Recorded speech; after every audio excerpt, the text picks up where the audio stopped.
Welcome to draft version number 1 written in real time.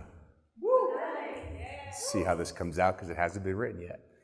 Okay, so I spent the first half of my career as a massage therapist.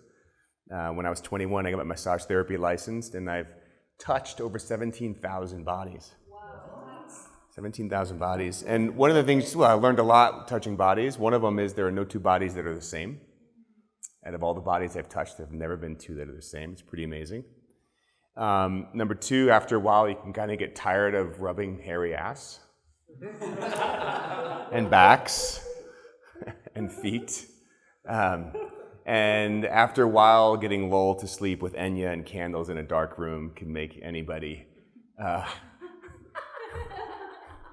turn asexual in a way, I guess.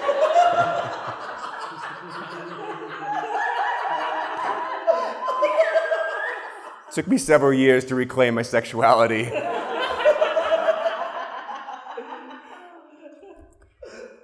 So one of the things that I learned that I hold true is that all sensation that arises in the body is a communication from the unconscious. And so when I was working on bodies, someone would come in dysregulated, they'd have fibromyalgia, TMJ, chronic fatigue, some form of anxiety, pain, distress in the body. Get them on the table, do 90 minutes of really deep tissue work, and they'd come back. They come out of that just aligned and grounded and connected and feeling wonderful. Go out into the world, and a week later, they come back feeling the same way. And so after a while, I got really curious about what's happening upstream in the body that's manifesting. And what I started to realize was that most of the people that were coming in with all of these symptoms, it was their unconscious mind screaming. It was the younger parts of them trying to get their attention. And so there's a beautiful poem by Jalaluddin Rumi. Give a little fist pump if we know who Jalaluddin Rumi is. 12th century Sufi poet. And there's a wonderful poem called The Guest House I'd like to read to you guys. So the guest house, this being human is a guest house. And the guest house is a metaphor for the body. It's not like a home here. It's the guest house. Every morning a new arrival. A joy, a depression, a meanness. Some momentary awareness comes from an unexpected visitor. Some momentary awareness comes from an unexpected visitor. Who knows David White, by the way? Yeah. Don't you love how he repeats lines so you actually get what the poet is saying? So I'm going to do that. Thank you, David White. Every morning a new arrival. A joy, a depression, a meanness. Some momentary awareness comes as an unexpected visitor. Welcome and entertain them all. Even if they are a crowd of sorrows who violently sweep your house empty of its furniture, still treat each guest honorably. Even if they're a crowd of sorrows who violently sweep your house empty of its furniture, still treat each guest honorably. He may be clearing you out for some new delight.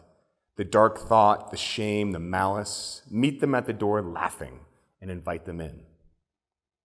He may be clearing you out for some new delight. The dark thought, the shame, the malice. Meet them at the door laughing and invite them in.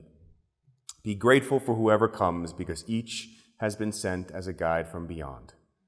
Each has been sent from a guide beyond.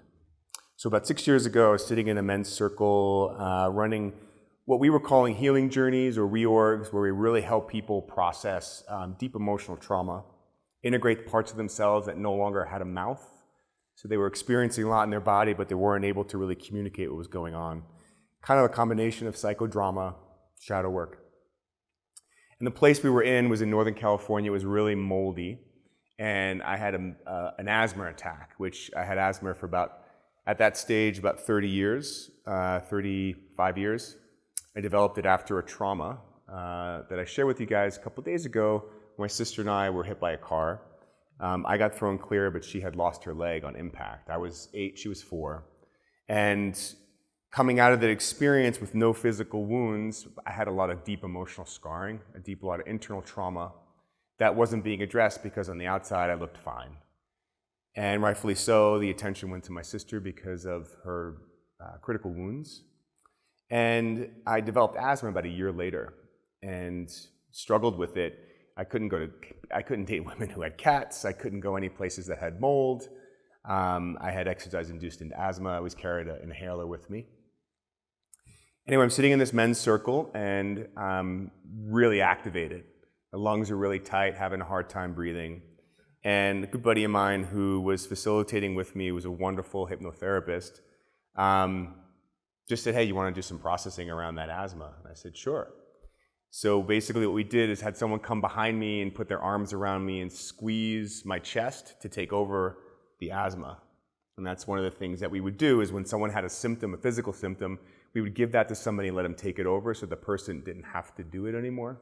Someone came and grabbed my chest and became my asthma.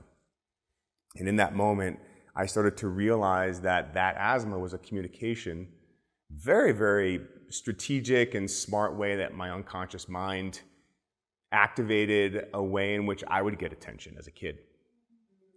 And what I realized was that 8-year-old boy was still inside of me, and the way that he would signal that he needed attention was to trigger asthma. And when that person took over my asthma, it was the first time that 8-year-old boy kind of made himself present. And I got a chance to really ask him, like, what did he need from me, and what did he want for me? In that moment, what he needed was to feel seen and heard and loved and held and cared for and made to feel safe.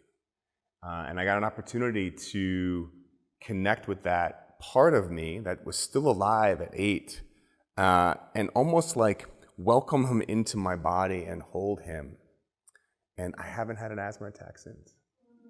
It's been 6 years. And this place, thank you, this place here would have crushed me with the mold and the mildewy and the humidity. And it's such an interesting thing, and we've been talking a little bit about when you struggle with something for so long and you clear it, there's a part of you that's like, is it gonna come back?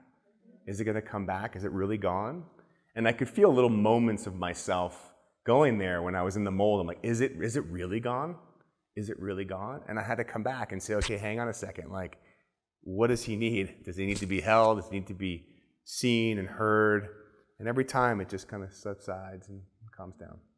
So the next time something comes up inside of you, a symptom, a sensation, a pain, something that keeps reoccurring in your life, just pause and slow down and just check in.